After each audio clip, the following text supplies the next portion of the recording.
speaker, Ms. Stuti Sharma. She holds a bachelor's degree in audiology and speech language pathology. She has over 8 years of experience. Today, Stuti will share with us the importance of speech therapy in children with special needs. So we'll begin with what exactly is a speech language pathologist, because there's a lot of terms floating out there. There's a lot of doubts about what it is that we do, who we are, what our profession is about. So as per the NHS, the National Health Service UK, SLPs provide life-changing treatment, support and care for children and adults with difficulties in communicating, eating, drinking, swallowing, etc. People with neurological, physical, and psychological disorders have trouble communicating, and that is where a speech language pathologist comes into effect. So, in a nutshell, an SLP diagnoses and treats the following. Speech sound disorders is something that I will be covering in today's presentation. Cognitive skills can include slow learners, dyslexic.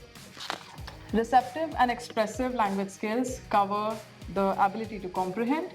Expression lies with the ability to express themselves. Fluency or stuttering is self-explanatory. Swallowing and feeding. Now, this is something that I would like to highlight. Not a lot of people know, but speech pathologists also serve as feeding therapists and also help with swallow therapy. Children who have difficulty in feeding, adults with dysphagia, with aphasia, these are the people who come to us for help. Social skills is something else that is covered in our therapies. Voice disorders, typically seen in teenagers. Before that, it's quite rare to see it in a child. But puberphonia, androphonia, which is usually at the onset of puberty. Play skills and AAC. Now, AAC is a very important topic that we will be covering today. So now that you know who an SLP is and what we do, let's see who needs an SLP. So you can see there's a plethora of population that actually requires our help. Just like we might go to a doctor, you might end up requiring an SLP at any point of time in life.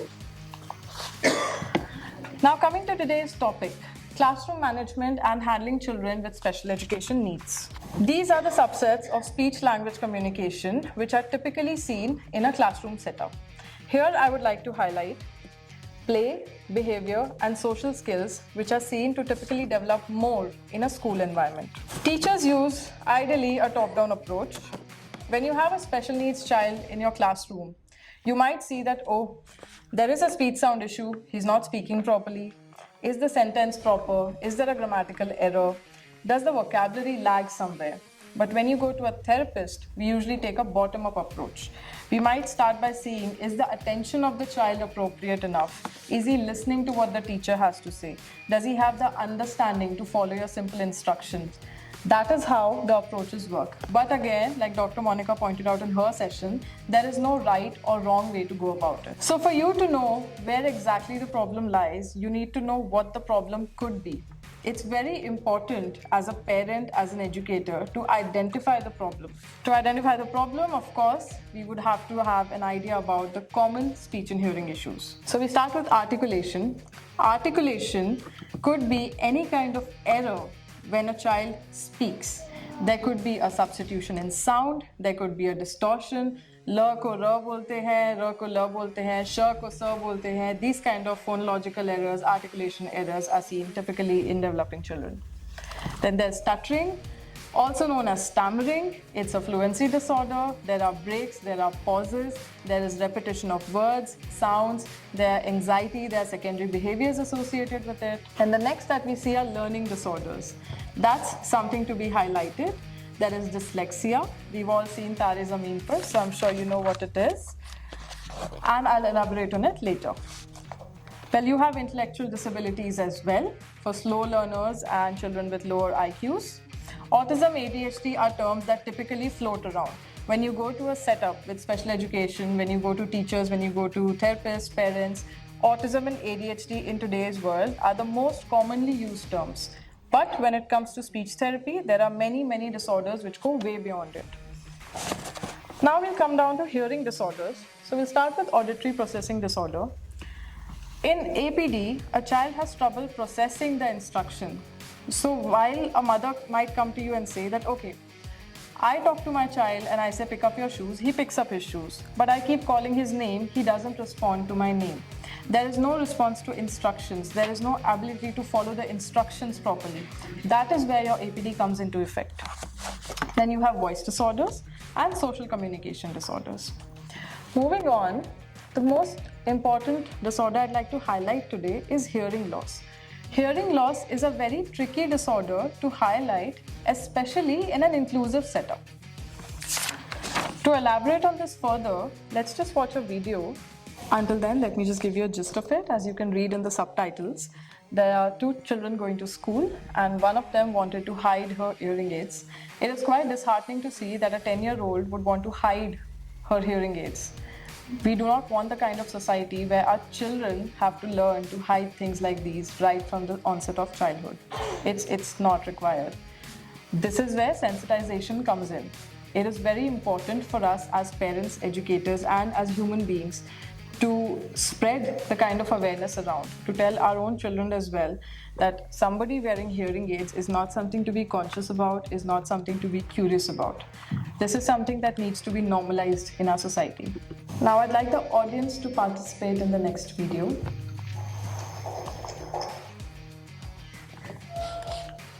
Just watch this carefully.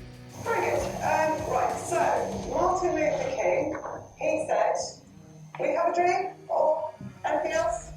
Right, so I think you're having some trouble with the video, but anyhow, there's definitely one mistake or two that could be spotted here. Can anyone tell me what the mistake was? Just going by the subtitles. Yes? There was a glitch, audio and video, they were not. Yes, there was a glitch.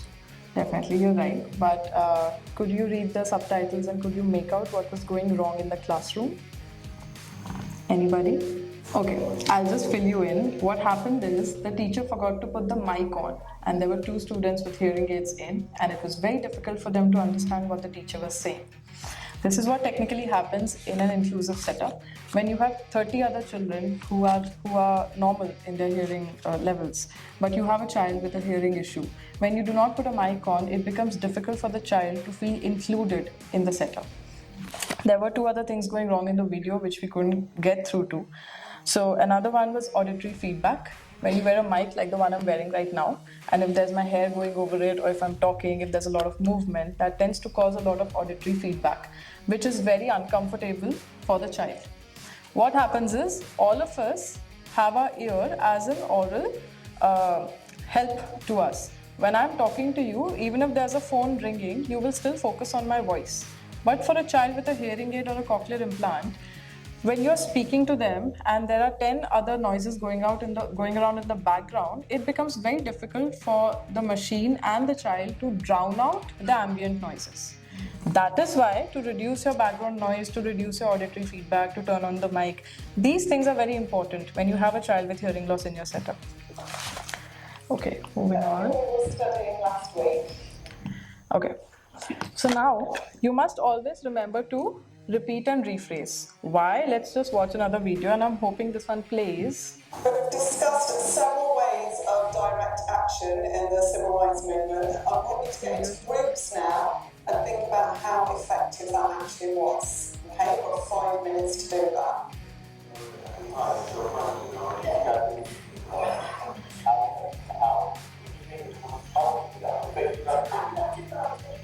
I just noticed the time that's about to go any minute, okay, so you can stop. Before you do that, don't forget about next week's homework, alright? We're going to be doing a really important test, okay? Next Tuesday, so I want you to revise all that we've done so far. Okay, so what's happening here is while the teacher is speaking, she's moving between the aisles, she's moving around the classroom. When you generally tend to move, which is a very, very normal thing for teachers to do, but it is quite difficult for someone with a hearing issue to be able to understand what is being said. Hearing aid users typically rely on your facial contact and on your lip reading. Even though you're discouraged from it, it is a very natural phenomena that when I'm talking to you, you would want to look at what I'm saying. You want to look at my face, you want to look at my expressions. Now, if I move away from you and say something, in case you miss out on a sound or two, it is very difficult for your brain to make the connection. But if you've seen my face, if you've read my lips, it's very easy for you to put two and two together. Children who have trouble getting down to their work might be an indication that their language is a problem for them. Those children who are poorly work, sit there staring into space, not finishing the task, perhaps because the language is too difficult for them. And then there are children who have trouble getting a child with language difficulties who might be that child who's very quiet in the classroom. And this could be because the child's struggling to understand, or perhaps is having difficulties explaining and expressing what they want to say. Really frustrated and really don't like my parents because I didn't really understand, so I just stayed there. Okay, so what she's saying basically is that she feels quite frustrated. I'm sure we've all been there at some point in life where we've been to school, where we've gone through a session with a teacher and we've not understood what was taught. We don't understand the subject, we don't like the teacher, we don't like the way it's being taught to us. We feel frustrated because we are not able to finish that activity. I, for one, am very weak at maths. I used to hate doing the worksheets. That's because I never understood it. When I went to 8th standard, it was taught to me so beautifully that I realized that it was not the fact that I was weak at maths, it was the fact that my weaknesses were not understood by the teacher, right?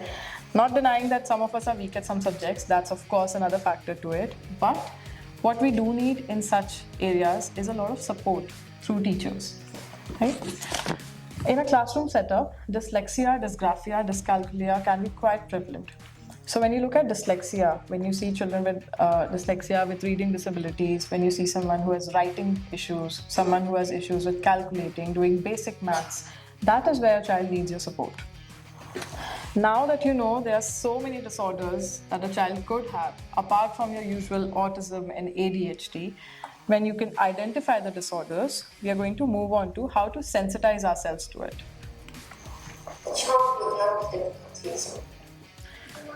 So when we talk about sensitizing educators, like we've talked about it all day today, I'm going to just highlight one thing here, which is having an inclusive teaching strategy, which is to always remember that if you're having 30 children, normal children in your class, and you have maybe 10 children or 5 who require a certain kind of attention, how do you plan to put a lesson plan together which includes them? A lot of teachers, due to lack of patience, due to lack of, people say, oh, there are 40 kids, it's like a fish market in here.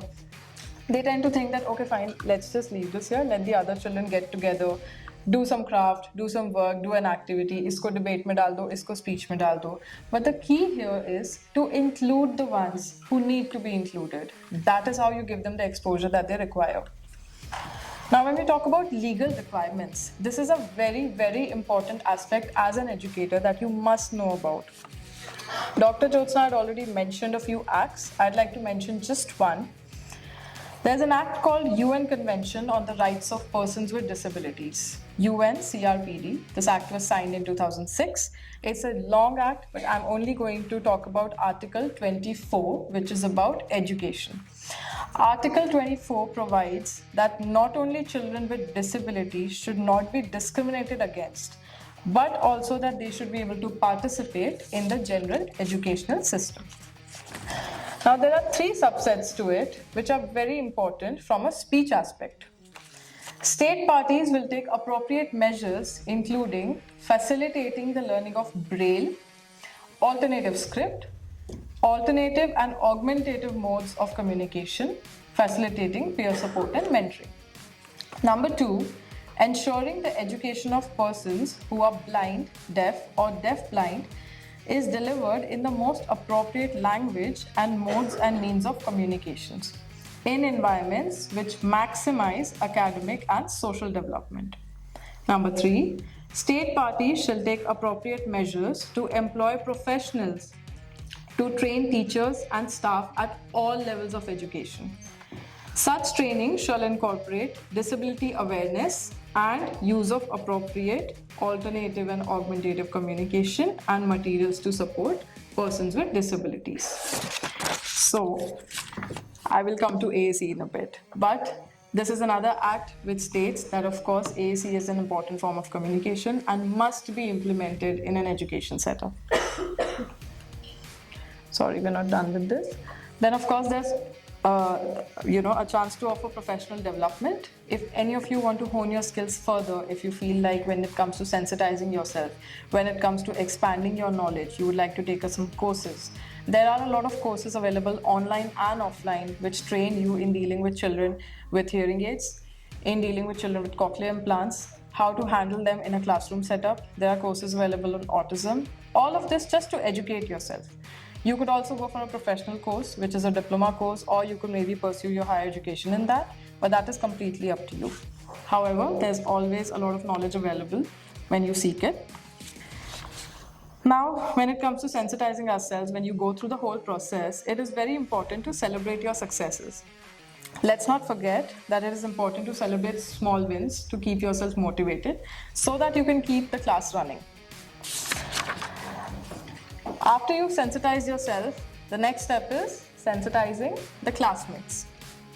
You know there's a child with special needs in your classroom setup. Now you need to sensitize 30, 40 other children to be inclusive and accepting of that.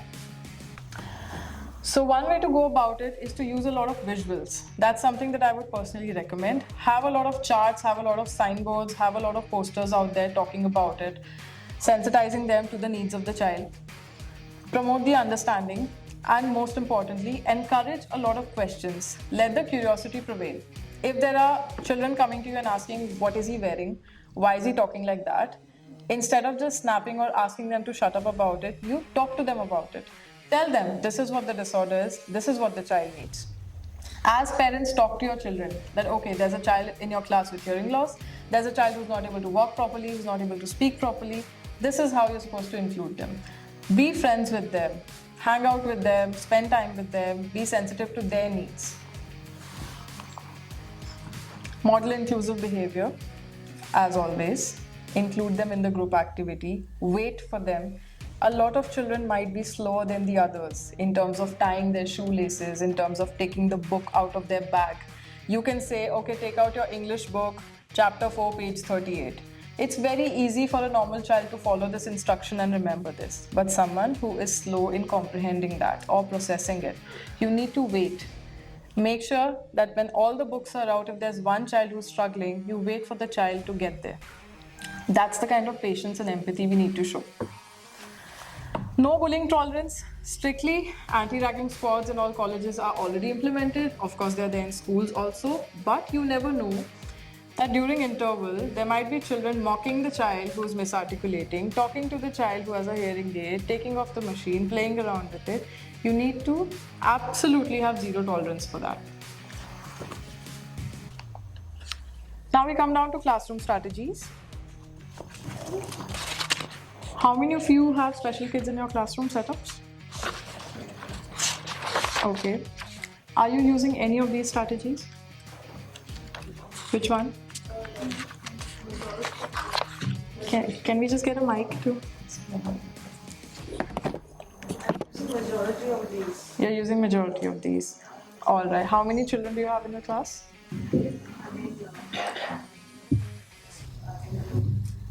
In one section, I have two. In all the classes, in all the sections, there are one or two. Okay. All right. Thank you. Right. So if I start giving my presentation this way, and while I'm talking, were you able to hear me? No. That's because I was not facing you while I was speaking, and I wasn't speaking clearly. That covers two of my points. You have to face the child while speaking, and you have to speak naturally and clearly. Okay? Reduce the background noise. As mentioned earlier, if there's a lot of noise going on in the background, it becomes difficult for children to focus on your voice. Use visual aids. Flashcards, posters, communication books, expression boards, have signs everywhere, have a set of customized flashcards for the children. Use visual aids wherever possible. Another important classroom strategy is to monitor hearing aid function. While children, when they reach a certain age, are taught to control the volume on their hearing aids, it still slips their mind sometimes, or they find difficulty with the feedback that they're getting. So you need to sensitize yourselves and educate yourselves on how you can help them with the basic function.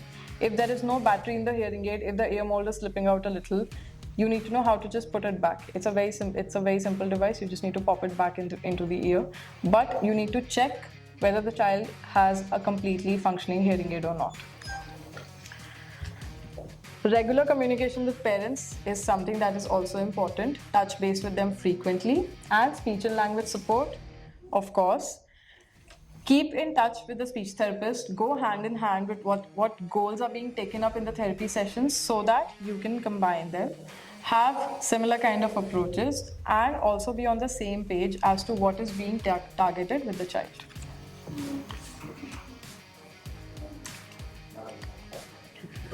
Okay, coming down to alternative and augmentative communication now. Can I get a cordless mic? Cordless mic. So, do any of you use AAC? Has anybody used? Okay. Well,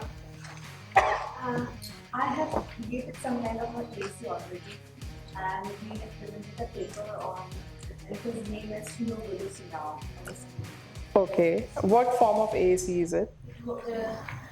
It started with a picture communication book, and then the workbook, and then we finally used the school tabs to create an app. Lovely.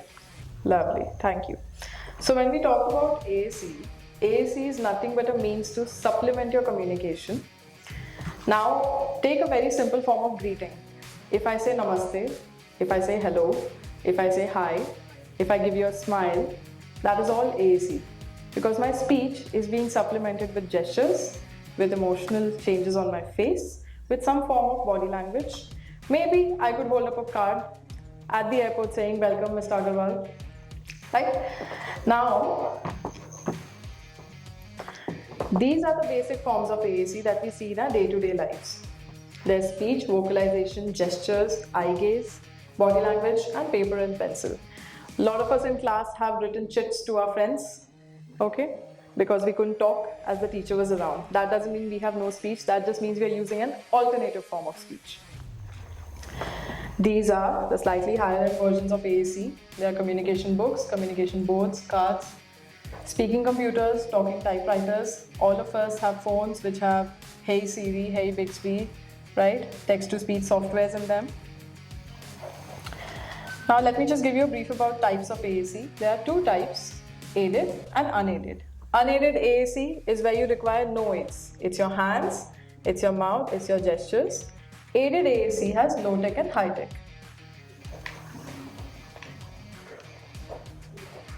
So these are the forms of aided AACs. Now this is the graph which gives you a great insight into all the forms of AACs that you can use in your setups. So we start with low-tech, which is communication boards. Then we go to mid-tech and then high-tech. Now high-tech is something that might not be easily accessible to all.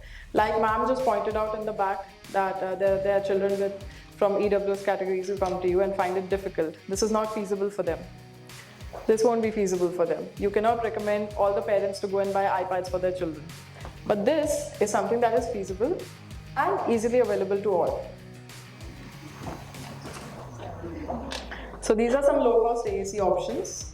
There's communication boards and text-to-speech software that I would like to highlight. This is something one size fits all. However, you must customize it as per the needs of the child. If I make a communication board saying, putting pictures of family members, putting all the pictures of food, water, daily activities, washroom that the child needs to point at, I would like to customize it and put the pictures of the parents, put the picture of the child. This is how a typical communication board looks like. However, again, it must be customized as per the need of the child. You cannot take this and give it to a child who has difficulty comprehending so many pictures and emoticons. You need to maybe start with 1 and then go on to 2 and so on and so forth. Expression book is something that can be used in classrooms That's something that I'm sure you did. Right. And communication book. So expression book is also something that you have pictures of what the child has spoken. For someone who has delayed speech and language, you can put pictures, you can write the words and tell the child that, okay, this is what you spoke the other day and I loved it. Each child can have an expression book of their own, so that when they find it difficult to verbalize their needs to you, they can just point to it. You can definitely involve classmates into the creation of an expression book or a communication board. This would of course enhance an inclusive setup. This would help them come together and create it. Now to conclude, I'd like to say communication is the essence of human life. Communication starts in the womb when the mother starts talking to the child. That's how early it begins. The touch of the mother that the child feels after being born. That is also communication. Conversations, poetry, music, lyrics in songs, gestures, body language. Communication is everywhere. We talk, and communicate. But the most important thing in communication is to hear what isn't being said. To conclude, I'd like to say, as educators, parents, professionals, let us be more receptive to what our children cannot express. Let us be more accepting and encouraging and provide an inclusive environment to children with special needs. Thank you.